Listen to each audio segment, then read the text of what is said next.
करेंगे हम। DPP number 1 आपको हमने पहले ही दे दिया था, आपने एकत्र कर लिया होगा और इसके आंसर की भी हमने वैसे प्रोवाइड कर रखे हैं, है ना। तो आज हम डिस्कस करते हैं इसको, ठीक है। Question number 1, answer is Bombay, second is Agra, third is Agra, fourth is again Agra, fifth is Agra, sixth is Calcutta, seventh is Delhi, eighth is Agra, ninth is Delhi, sorry ninth is Bombay and tenth Bombay again. तो ये हमारे आंसर्स हैं। ये वाला डीपीपी आपको ऑलरेडी मैंने प्रोवाइड कर रखा है। तो इस डीपीपी में क्वेश्चन नंबर एक एक करके हम डिस्कस करते हैं। क्वेश्चन नंबर 1, शायद इसमें कोई दिक्कत नहीं होगा आपको। जैसे क्वेश्चन क्या कहता है, the ability of substance to assume 2 or more crystalline structure is called isomerism, polymorphism, isomorphism and amorphism। नाम से ये स्पष्ट है, दो या दो से अधिक, जैसे दो या दो से अधिक क्रिस्टलाइन स्ट्रक्चर बन रहा है, इसका मतलब कैसा हो जाएगा, पॉलीमॉर्फिज्म। बहुत इजी क्वेश्चन है। फर्स्ट क्वेश्चन नंबर 1 का जो आंसर होगा वो B, Bombay is the correct answer. Question number 2, ये नीट में क्वेश्चन आया हुआ है। क्वेश्चन नंबर 2 में है चूज द करेक्ट स्टेटमेंट। अब इसमें ऑप्शन ए में है equivalent point in unit cell of a periodic lattice lie on previous lattice. मतलब जो इक्विवेलेंट पॉइंट होता है यूनिट सेल के अंदर, वो unit cell of a periodic lattice lie on previous lattice. हाँ बिल्कुल, प्रीवियस लैटिस के अंदर बेसिकली जो पॉइंट्स होते हैं इक्विवेलेंट पॉइंट, यानी कि जो लैटिस पॉइंट होते हैं वो उसके अंदर उसमें ऑक्युपाई करता है ना, आयंस। तो वो भी पीरियोडिक रूप में, है ना, अगर कोई क्रिस्टलाइन सॉलिड है तो ये बात तो सही बोल रहा है। Option B equivalent point in unit cell of a periodic lattice do not lie on previous lattice, बिल्कुल सरासर गलत बोल रहा है। Option C there are 4 previous lattice in 2 dimensions. याद है आपको, मैंने 2 डायमेंशन में बताया था 5 लैटिस होता है, 5 तरह के यूनिट सेल, तो ये भी गलत है। There are 5 previous lattice in 3 dimensions, ये भी गलत है। मैंने आपको बताया था 3 डायमेंशन में 7 टाइप का, है ना, 14 प्रीवियस लैटिस होता है, 14 टाइप का क्रिस्टल सिस्टम, जिसको 7 में क्लब किया गया और 7 क्रिस्टल सिस्टम नाम दिया गया। तो ये 5 बोल रहा है, गलत है। तो option A is the correct answer, option A Agra is the correct answer. तो ये दोनों क्वेश्चन हो गए। क्वेश्चन नंबर 3 है which of the following are the correct axial distance and axial angles for rhombohedral system। ये क्वेश्चन भी आपको हमने डिस्कस कर रखा है वैसे नोट्स में, और मैंने आपको बोला था कि आप भी रखना है रोम्बोहेड्रल के लिए। तो रोम्बोहेड्रल के लिए यहाँ पे जो ऑप्शंस दिए हुए हैं, है ना, a = b = c, alpha = beta, i = gamma, does not = 90 degree. आपको एक चीज याद होगा, मैंने बताया था कि ऑर्थोरोम्बिक में जो लैटिस पैरामीटर होता है उसके जस्ट उल्टा होता है किसमें, रोम्बोहेड्रल। और लैटिस पैरामीटर अगर हम बात करें ऑर्थोरोम्बिक में, a does not equal to b, does not equal to c, alpha equals to beta equals to gamma equal to 90 degree होता है। इसमें क्या होता है, a equals to b equal to c होता है, उल्टे से उल्टे, a equal to b equal to c, alpha equal to beta equal to gamma not equal to 90 degree. अब ये किस ऑप्शन में दिया हुआ है, ऑप्शन ए में दिया हुआ है। सो ए इज द करेक्ट आंसर। बहुत बस ये याद रखना आपको, मेमोरी बेस्ड क्वेश्चन है और यही क्वेश्चन इस तरह के और नीट ने ऑलरेडी पूछ रखा है, ठीक। Question number 4, in a face centred cubic cell the contribution of an atom at a face of unit cell. बहुत इजी, अब तक तो आपको ये क्वेश्चन देखते ही आंसर मार देना चाहिए, ठीक है ना। एक एफसीसी लैटिस है, एफसीसी लैटिस, तो एफसीसी लैटिस में फेस पे जो एटम होता है उसका हाफ कंट्रीब्यूशन होता है, आधा एटम यूनिट सेल के अंदर, आधा बाहर। आपको बताया था, याद होगा आपको, पहले भी हमने बता रखा है। जैसे मान लीजिए ये एफसीसी क्रिस्टल है, इसके अंदर जो अगर फेस पर एटम होता है, आधा यूनिट सेल के अंदर होता है, आधा यूनिट सेल के बाहर होता है, और इसी इसका कंट्रीब्यूशन कितना होता है, हाफ होता है। तो 4 का आंसर क्या हो गया, हाफ, यानी A is the correct answer. Question number 5, दिक्कत है क्या, चलिए देखते हैं। क्वेश्चन है in a face centred lattice of x and y, x atoms are present at corners। देखिए 5th क्वेश्चन में दे रखा है कि एफसीसी लैटिस है, और एफसीसी लैटिस के अंदर एक्स जो एटम है उसका पोजीशन है कॉर्नर, बहुत अच्छा, और जो वाई एटम है उसका पोजीशन है फेस सेंटर, फेस सेंटर। अब क्वेश्चन क्या पूछा है, then the formula of the compound. अब बताइए, अगर फेस सेंटर्ड क्यूबिक लैटिस है और कॉर्नर पे एक्स है, तो कॉर्नर पे कंट्रीब्यूशन कितना होता है 1/8, और कितने कॉर्नर होते हैं 8, तो कितना हो गया x कितना हो जाएगा, x हो जाएगा 1/8 × 8, बहुत अच्छा। और y कितना हो जाएगा, y जो है फेस सेंटर पे है, और फेस सेंटर पे कंट्रीब्यूशन हाफ होता है, हाफ इनटू कितने फेस होते हैं क्यूब के अंदर एफसीसी में 6 फेस, तो कितना हो गया x y 2 sorry x y 3 2 3 जा 4 6 x y। अब x y 3 किस ऑप्शन में दिया हुआ है A, so Agra is the correct answer. Clear, बहुत ही आसान क्वेश्चन है और इस तरह के क्वेश्चन पूछे जाते हैं, बहुत ही बेसिक क्वेश्चन है और पूछे जाते हैं, इसीलिए कंफ्यूज नहीं करना है और तसल्ली से करना है। Question number 6, next question number 6 का है, in a face centred lattice x and y x atoms present at the corner। फिर से उसी टाइप का क्वेश्चन है, थोड़ा सा मॉडिफिकेशन है इसके अंदर। देखिए 6 नंबर क्वेश्चन में एफसीसी बोल रहा है और एफसीसी के अंदर x का पोजीशन बोल रहा है कॉर्नर है,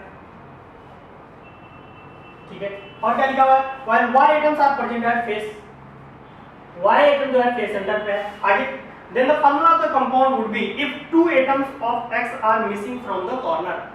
दो एटम जो है, दो एटम कॉर्नर से दो एटम गायब है, दो एटम क्या है मिसिंग। अगर दो एटम कॉर्नर से मिस है तो देयर आर कितने कॉर्नर, देयर आर 8 कॉर्नर, और 8 कॉर्नर में से दो कॉर्नर मिस है, तो कितने कॉर्नर बचे 6 कॉर्नर, यानी कि अगर x का बात करें तो कितना हो जाएगा 1/8 × 6, 6 कॉर्नर, एक कॉर्नर पे है 1/8 कंट्रीब्यूशन, बहुत अच्छा। y कितना हो जाएगा, y के बारे में कुछ नहीं बोला है कि y के बारे में बस बोला है कि फेस सेंटर पे है, तो y होगा ½ × 6। अब क्या लिख सकते हैं इसको, 2 3 जा 2 4 जा 8 2 3 जा 6 3/4 x 3/4 एंड y कितना हो गया 2 3 जा 6 यानी 3। अब क्या कीजिए आप सिंपल होल रेशियो में लिखने के लिए इसको क्या ले सकते हैं 4 से मल्टीप्लाई कर दीजिए, तो क्या आ जाएगा x3 y12, सॉरी इसको x3 y12 ना लिख करके पहले क्या कीजिए, इसको जो चीजें कट रही है जैसे 3 3 कैंसिल आउट हो जाएगा, है ना, तो ये कितना हो जाएगा x 1/4 y 1, ऐसे लिख सकते हैं इसको, और इसको क्या लिख सकते हैं x 1 y 4, अगर 4 से मल्टीप्लाई कर देंगे यानी x y 4 x y, ठीक है। तो बताइए कौन सा ऑप्शन सही है, option C is the correct answer, C के साथ मैच करना है। 6 क्वेश्चन हो गया, अब नेक्स्ट क्वेश्चन करते हैं।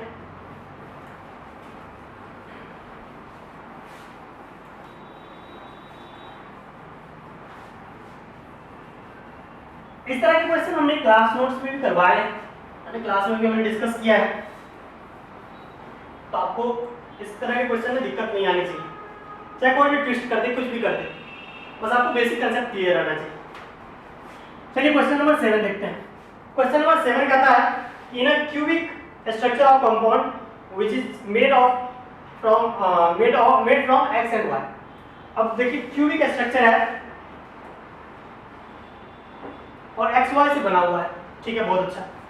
when x atoms are at corner, x जो है कॉर्नर पे है और y atom at the face center of the cube, y atom जो है वो फेस सेंटर पे है, बहुत अच्छा। आगे the molecular formula of the compound is, ये भी बहुत इजी क्वेश्चन हो गया, पिछला जो क्वेश्चन किया था उसी टाइप का हो गया ये।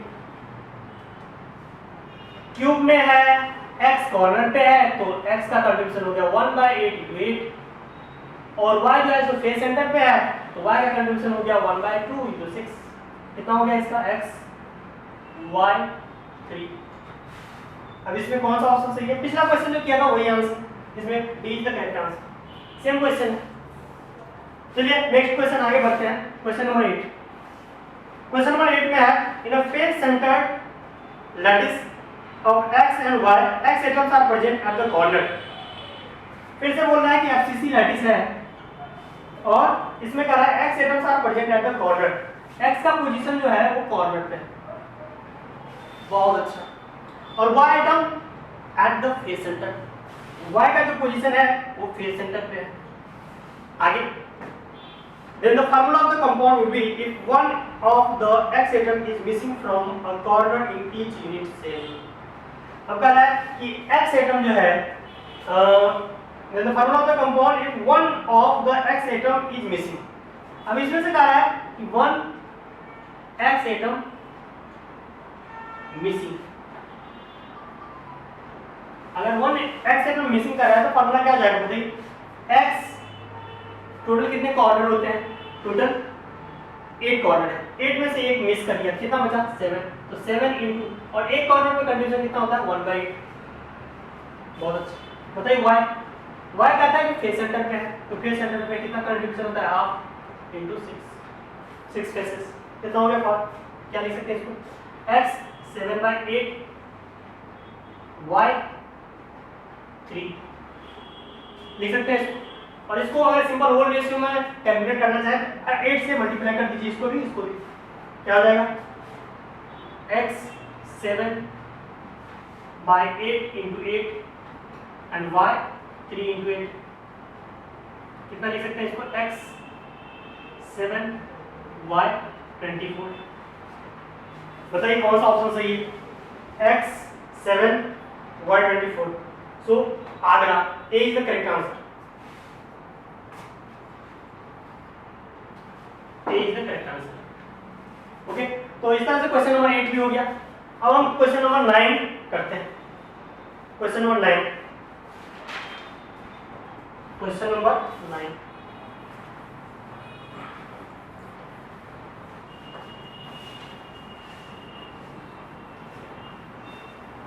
चलिए क्वेश्चन नंबर 9 देखते हैं क्या लिखा हुआ। क्वेश्चन नंबर 9 कह रहा है in a CCP lattice cubic close pack lattice है x atom are present at the corner. अब सीसीपी बोले या एफसीसी बोले दोनों एक ही चिड़िया का नाम है ना। सीसीपी का मतलब हो गया फेस सेंटर क्यूबिक, बहुत अच्छा। फेस सेंटर क्यूबिक के लिए x atoms are present at the corner, x atom जो है वो कॉर्नर पे है, बहुत अच्छा। y atoms are at face centre, y जो है फेस सेंटर पे है। आगे then the formula of the compound would be if one of x atoms from a corner is replaced by z atom। अब देखिए इसमें क्वेश्चन में थोड़ा सा ट्विस्ट आ गया, अब ध्यान से समझना है क्या बोल रहा है क्वेश्चन बोल रहा है कि फार्मूला क्या होगा, one of the x atom from a corner is replaced by z atom. x की जगह पे है ना z एटम आ गया, x में से एक कॉर्नर मिस किया है ना, one corner replaced by Z, एक कॉर्नर जो है जेड से रिप्लेस हो गया, ठीक है। और क्या लिखा है एंड आल्सो मोनोवैलेंट, और जेड क्या है मोनोवैलेंट है, तो ठीक है। एक्स आपने कहा कि कॉर्नर पे है, देयर आर 6 कॉर्नर, 6 में से एक कॉर्नर मिस कर गया, sorry there are 8 corner, 8 corner में से एक मिस कर गया, तो 7 कॉर्नर बचे, 7 × 1/8, बहुत अच्छा। y फेस सेंटर पे है तो 1/2 × 6, और z एटम का आया है कि रिप्लेस कर दिया जा रहा है, z एटम जो है वो रिप्लेस कर दिया जा रहा है x की जगह पे, तो इसका और इसका कंट्रीब्यूशन क्या होगा, इसका चूंकि मोनोवैलेंट है 1 ले लेंगे। अब इसको सिंपलीफाई कीजिए, क्या हो जाएगा, इसको सिंपलीफाई कीजिएगा तो जो वैल्यू आएगा x 7/8 y 3 and z, ठीक है। अब इसको और कैसे लिख सकते हैं, इसको लिख सकते हैं, अच्छा हाँ, एक कॉर्नर पे है और इसमें एक ही कॉर्नर पे तो 1/8 × 1 है ना, ये कितना हो जाएगा 1/8। अब क्या करना है, इसको सिंपल होल रेशियो में कन्वर्ट करने के लिए 8 से मल्टीप्लाई कर देना है, क्या हो जाएगा, दिस इज इक्वल टू, ये कितना हो जाएगा 8 से मल्टीप्लाई करने पर x 7 y 24 z, अब आपको देखना है कि कौन सा ऑप्शन सही है। Option C is the correct answer. C है क्या? नहीं सॉरी, सी नहीं है। X7Y24Z, B is the correct answer. तो Bombay is the correct answer. Bombay से मैच कर रहा है, so B is the correct answer. इस तरह से क्वेश्चन नंबर 9 हो गया। अब इस डिब्बी का लास्ट क्वेश्चन करते हैं। चलिए लास्ट क्वेश्चन देखते हैं। आई होप आपको ये क्लियर हो गया होगा क्वेश्चन। अगर आपको इसके बावजूद भी कोई डाउट होता है तो आप बेहिचक किसी भी समय पूछ सकते हैं व्हाट्सएप ग्रुप के जरिए। ओके, तो question number 10, last question DPP का देखते हैं। Last but note the list. Okay, question है a solid has a structure in which W atoms are located at corner. W जो है वो कॉर्नर पे। आगे क्यूबिक लैटिस है, W एटम कॉर्नर पे, O atom at centre of edge. O atom जो है एज सेंटर पे है। आगे बोलिए Na atom at centre of Q। Na atom centre पे है, Q सेंटर ऑफ Q। आगे बोलिए the formula of the compound क्या आ जाएगा। तो हमें बोल दिया है कि क्यूबिक लैटिस है। अब क्यूबिक लैटिस में आपको सब कुछ दे रखा है। W एटम कॉर्नर पे है, यहाँ पे W है। O एटम S पे है तो O यहाँ पे है, और Na एटम सेंटर पे है, सेंटर पे O है। तो बताइए W अगर कॉर्नर पे है तो W कॉर्नर पे है। हर एक देयर आर कितने corner? There are 8 corner. There are 4 corner ऊपर 4 ऊपर 8 कॉर्नर। 8 इंटू 1/8, एक कॉर्नर पे कंट्रीब्यूशन 1/8 होता है। बताइए O जो है हर एक एज पे है, और एज पे कंट्रीब्यूशन कितना होता है? 1/4, और there are 12 edges, so 1/12, 1/4 into 12। और क्या बच गया? Na, और Na जो है Na कहाँ पे है? क्यूब के सेंटर पे है, और सेंटर तो एक ही होगा ना बीच में, और सेंटर पे जो होगा वो पूरा का पूरा उसका कंट्रीब्यूशन होगा। ठीक है, तो क्या हो गया फॉर्मूला? दिस इंप्लाइज W 1/8 से O3 एंड Na, और इसको ऐसे भी लिख सकते हैं Na W O3। बताइए कौन सा ऑप्शन में ये है दिया हुआ है? बी में दिया हुआ है, option B. So B is the correct answer. बहुत ही इजी क्वेश्चन था ये, है ना? तो इस तरह से हमने सारे क्वेश्चन समझ लिए, और डीपीपी के 10 क्वेश्चन अब हम नेक्स्ट डीपीपी जो डीपीपी नंबर 2 है वो नेक्स्ट क्लास में डिस्कस करेंगे। आज के लिए इतना ही, मिलते हैं नेक्स्ट लेक्चर में। Okay, thank you.